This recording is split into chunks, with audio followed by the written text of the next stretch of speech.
Hello students, आज हम electrochemistry का लेक्चर 9 स्टार्ट करते हैं। आज का टॉपिक है एप्लीकेशंस ऑफ कंडक्टिविटी मेजरमेंट, अर्थात चालकता मापन के अनुप्रयोग। एप्लीकेशन में सबसे फर्स्ट जो एप्लीकेशन है, यह फर्स्ट एप्लीकेशन है to determine the degree of dissociation, अर्थात वियोजन की मात्रा का निर्धारण करना, अर्थात अल्फा का डिटर्मिनेशन करना। स्टूडेंट्स, हमें पता है कि weak acid for example acetic acid या weak base for example ammonium hydroxide, ये क्या है? ये वीक इलेक्ट्रोलाइट्स हैं और इनकी डिग्री ऑफ डिसोसिएशन की मात्रा यानी इनकी डिसोसिएशन की मात्रा यानी वियोजन की मात्रा जो है वह किसके द्वारा हम डिटरमिन करते हैं? वह उस डिसोसिएशन को हम इनका जो सॉल्यूशन है, इनके सॉल्यूशन की इलेक्ट्रिकल कंडक्टेंस के द्वारा हम इनकी डिग्री ऑफ डिसोसिएशन या डिग्री ऑफ आयनाइजेशन को हम के द्वारा हम डिग्री ऑफ आयनाइजेशन या डिग्री ऑफ डिसोसिएशन को ज्ञात करते हैं। हम क्या करते हैं?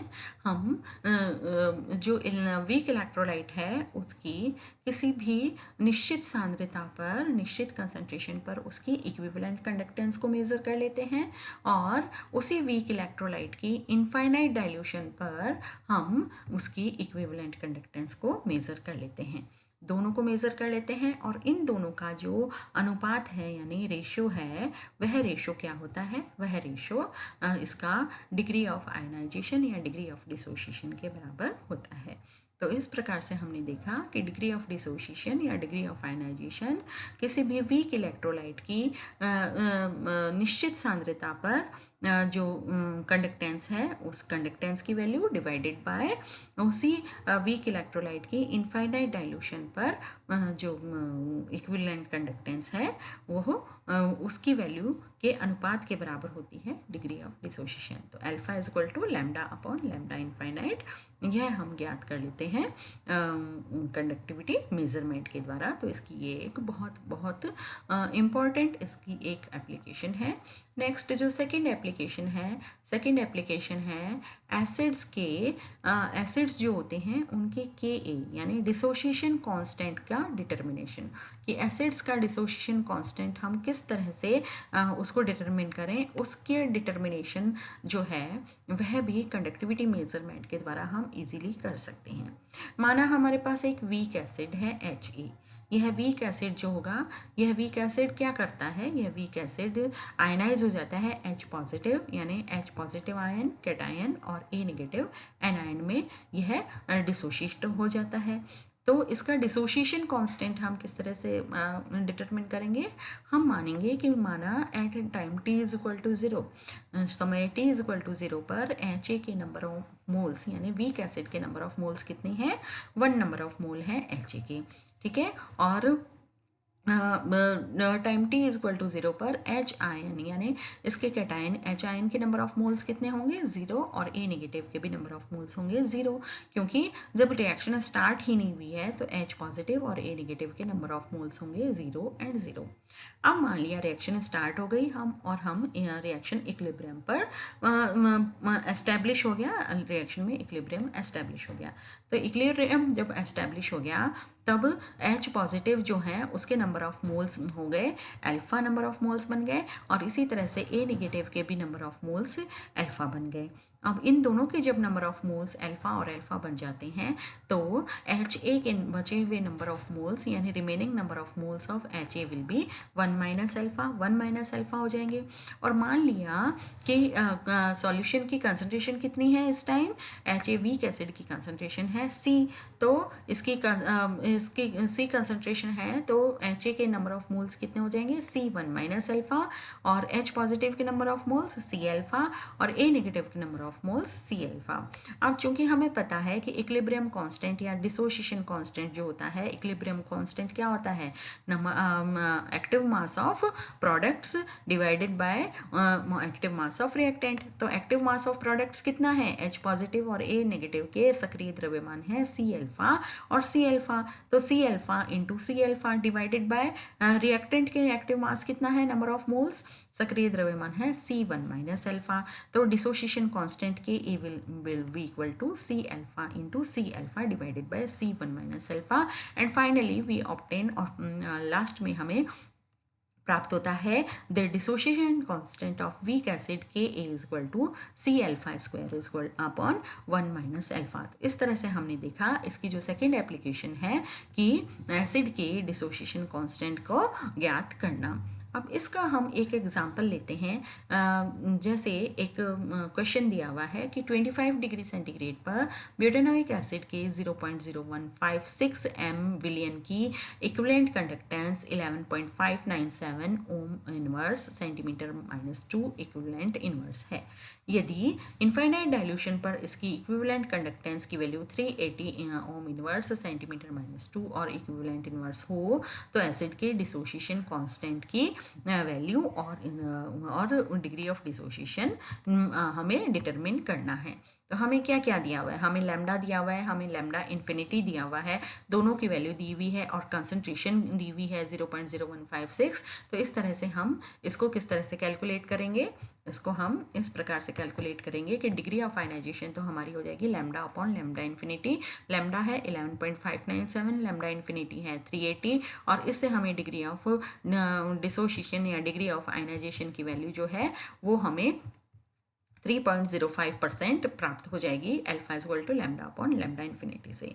नेक्स्ट जो हमारा फॉर्मूला है वो डिग्री डिसोसिएशन कांस्टेंट का होगा। Dissociation constant K A is equal to C alpha square is equal upon 1 minus alpha है, और इस यहाँ सी है कंसंट्रेशन, कंसंट्रेशन की वैल्यू है 0.0156 इंटू अल्फा स्क्वायर है 0.0305 का स्क्वायर, और 1 माइनस अल्फा की वैल्यू हो गई 1 माइनस 0.0305, और इससे फाइनली हमें आंसर मिल जाएगा सॉल्यूशन इसका, इस जो फॉर्मूला है इसका सॉल्यूशन मिल जाएगा 1.497 इंटू 10 टू पावर माइनस 5। तो ये फाइनली हमें डिसोसिएशन कांस्टेंट की वैल्यू भी हमें प्राप्त हो जाती है। जो थर्ड एप्लीकेशन अब हम आते हैं, थर्ड एप्लीकेशन जो है वो है इनफाइनाइट डाइल्यूशन पर यानी अनंत तनुता पर वीक इलेक्ट्रोलाइट के लिए मोलर कंडक्टेंस को डिटरमिन करना। कि कोलराउश नियम के अकॉर्डिंग भी हम के एप्लीकेशन के द्वारा भी हम इनफाइनाइट डाइल्यूशन पर वीक इलेक्ट्रोलाइट की मोलर कंडक्टेंस को भी हम ज्ञात कर सकते हैं। किस तरह से ज्ञात करेंगे, कोलराउश नियम को अप्लाई करके। इनफाइनाइट डाइल्यूशन पर वीक इलेक्ट्रोलाइट की मोलर कंसंट्रेशन कोलराउश लॉ की सहायता से हम डिटरमिन कर सकते हैं।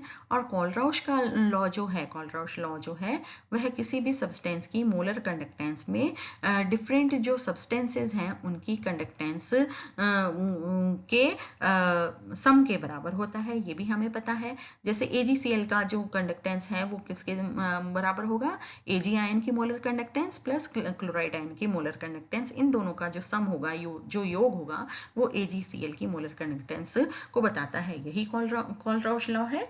तो हमने यह देखा कि माना कि हमें एसिटिक एसिड की मोलर कंडक्टेंस को हमें डिटरमिन करना है। अब एसिटिक एसिड तो वीक इलेक्ट्रोलाइट है, और वीक इलेक्ट्रोलाइट होने के कारण यह इतना आयोनाइज होगा ही नहीं, और यह इतना आयोनाइज नहीं होगा तो इसकी मोलर कंडक्टेंस को हम जो डिफरेंट एक्सपेरिमेंटल मेथड्स हैं उनके द्वारा हम डिटरमिन नहीं कर सकते हैं। तो हम क्या करेंगे, हम इनफाइनाइट डाइल्यूशन पर जो डिफरेंट स्ट्रॉन्ग इलेक्ट्रोलाइट्स हैं जैसे कि सोडियम एसीटेट और HCl और NaCl, ये तीनों जो स्ट्रॉन्ग इलेक्ट्रोलाइट्स हैं इनकी हम मोलर कंडक्टेंस को कंडक्टेंस की जो वैल्यूज़ हैं उनके बेसिस पर जो है उनके बेसिस पर हम एसिटिक एसिड जो कि वीक इलेक्ट्रोलाइट है, वीक एसिड है, उसकी हम मोलर कंडक्टेंस को हम डिटरमिन कर लेंगे। किस तरह से करेंगे आइए देखते हैं।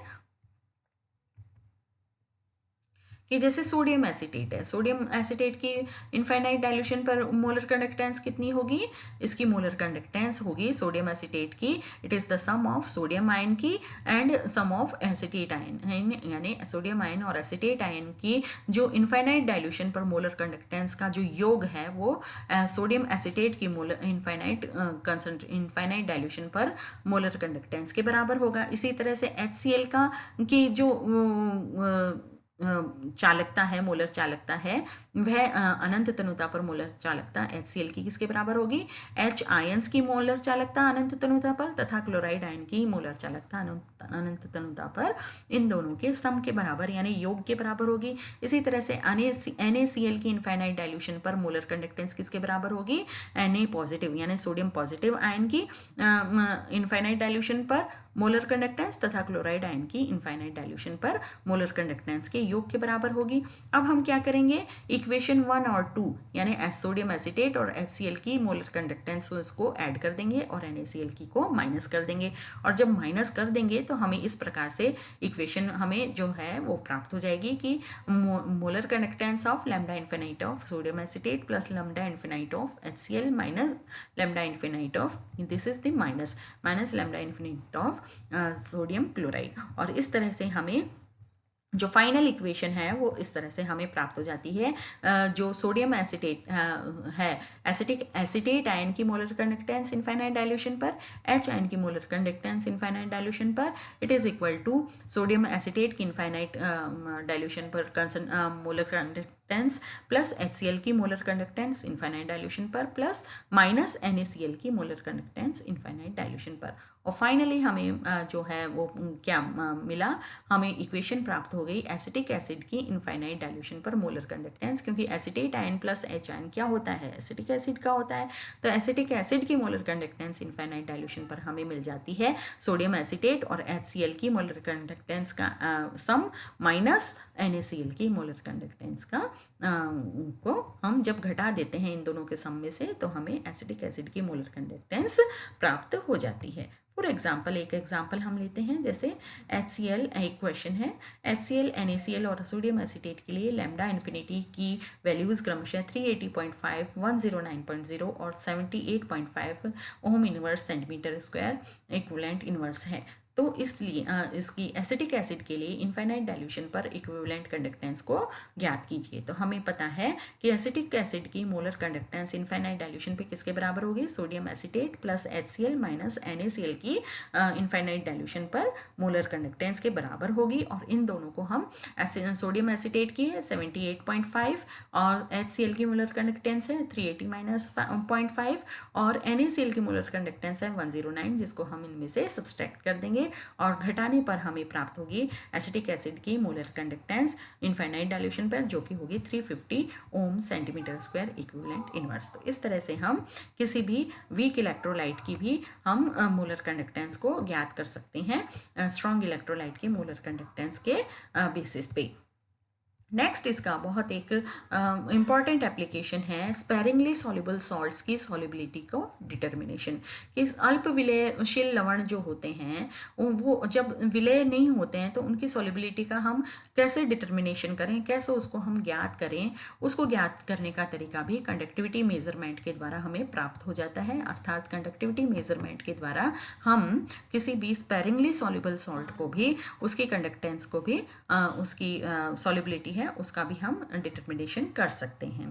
फॉर एग्जांपल कुछ सॉल्ट्स हैं जैसे AgCl है, बेरियम सल्फेट है, silver chloride, barium sulphate, lead sulphate, इस तरह के जो सॉल्ट्स हैं ये इतने कम विलेय होते हैं, इतने स्पेरिंगली सॉल्युबल होते हैं कि किसी भी केमिकल मेथड के द्वारा हम इन सॉल्ट्स की सॉल्युबिलिटी को हम ज्ञात नहीं कर सकते, डिटरमिन नहीं कर सकते। इसलिए परंतु हम कंडक्टिविटी मेजरमेंट्स के बेसिस पे हम बहुत ही अल्प विलेय लवणों की भी सॉल्युबिलिटी को हम ज्ञात कर सकते हैं, यानी बहुत कम विलेय जो सॉल्युबिलिटी रखते हैं, बहुत स्पेरिंगली सॉल्युबल सॉल्ट्स होते हैं, उनकी सॉल्युबिलिटी को हम भी इसके द्वारा ज्ञात कर सकते हैं। फॉर एग्जांपल AgCl की सॉल्युबिलिटी एवं सॉल्युबिलिटी प्रोडक्ट हमें डिटरमिन करना है। इसको डिटरमिन करने के लिए हम AgCl सॉल्ट को जो है वो कंडक्टिविटी वाटर से हम पहले वॉश कर देते हैं, और वॉश करने से क्या होगा, इसकी जो इम्प्योरिटीज़ हैं वो इससे सेपरेट हो जाएंगी। और वॉश करने के बाद हम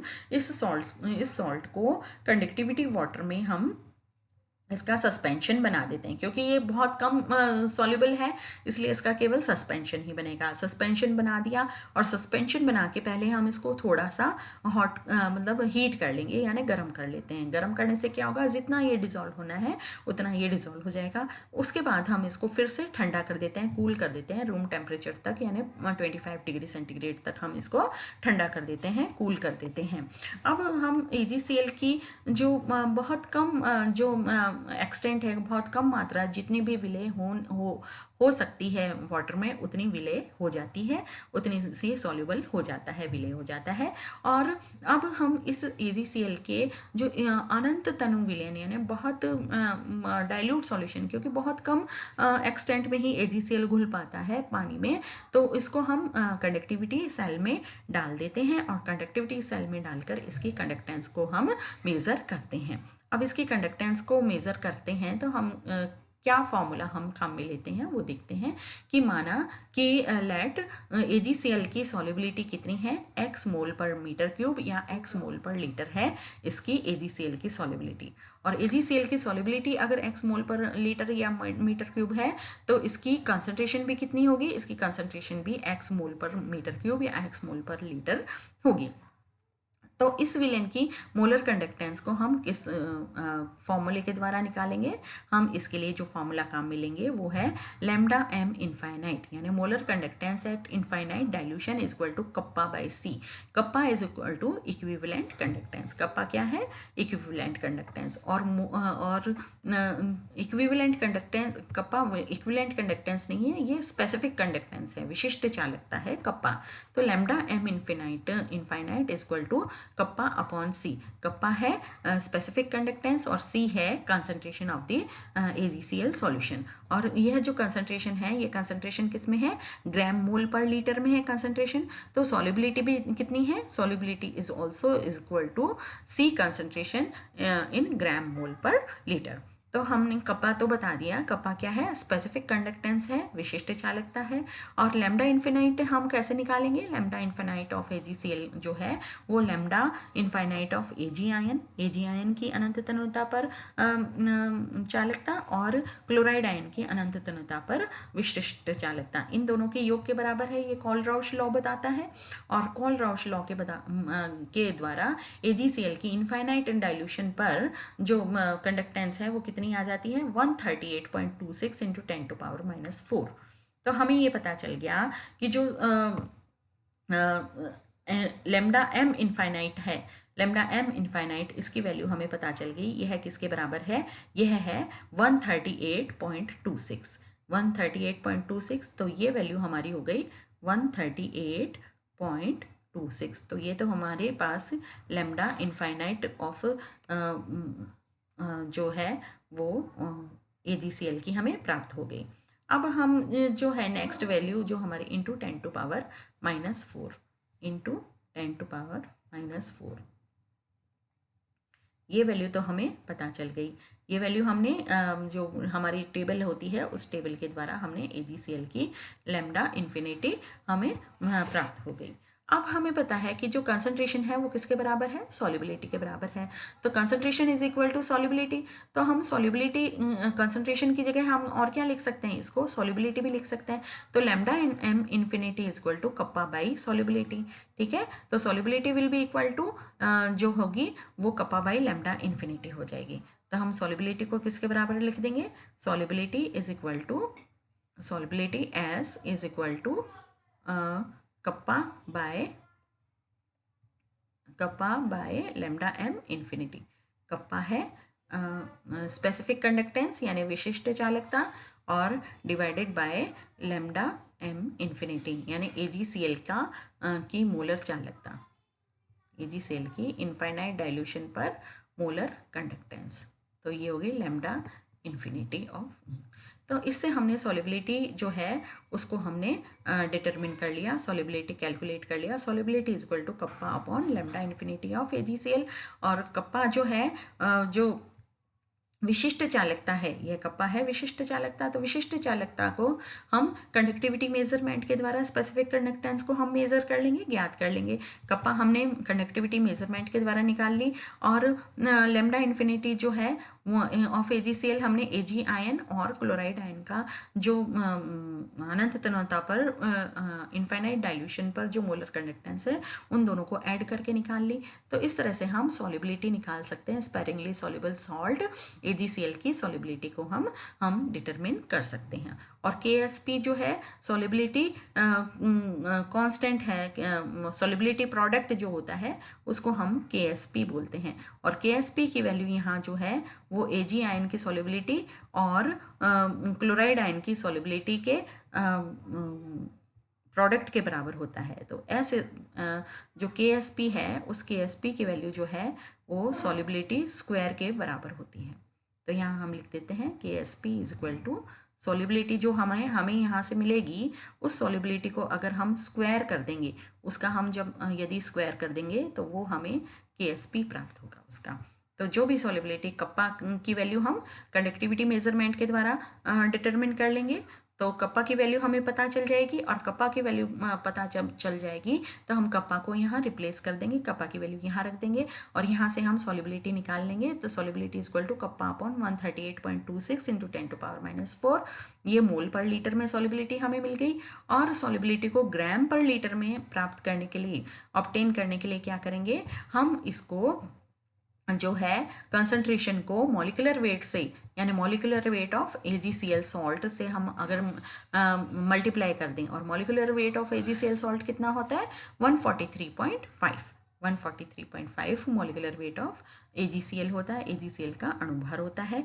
तो इससे यदि हम इसको मल्टीप्लाई कर दें यहाँ, तो यहाँ मल्टीप्लाई करने से हमारी जो सॉलिबिलिटी है S this will be equal to kappa into 143.5 upon 138.26 into 10⁻⁴ gram पर लीटर में हमें प्राप्त हो जाती है। और ये सॉलिबिलिटी प्राप्त होने के बाद सॉलिबिलिटी प्रोडक्ट KSB यानी विलेयता गुणनफल KSB सॉलिबिलिटी प्रोडक्ट को ज्ञात करने के लिए अगर हमें यहाँ जो S प्राप्त हुआ है इस S को हम स्क्वायर कर देंगे तो सॉलिबिलिटी प्रोडक्ट हमें यहाँ प्राप्त हो जाएगा। तो इस तरह से है स्टूडेंट्स, आज हमने देखा कि कंडक्टिविटी मेजरमेंट्स की क्या क्या एप्लीकेशंस हैं। यह एप्लीकेशंस आज हमने पढ़ी।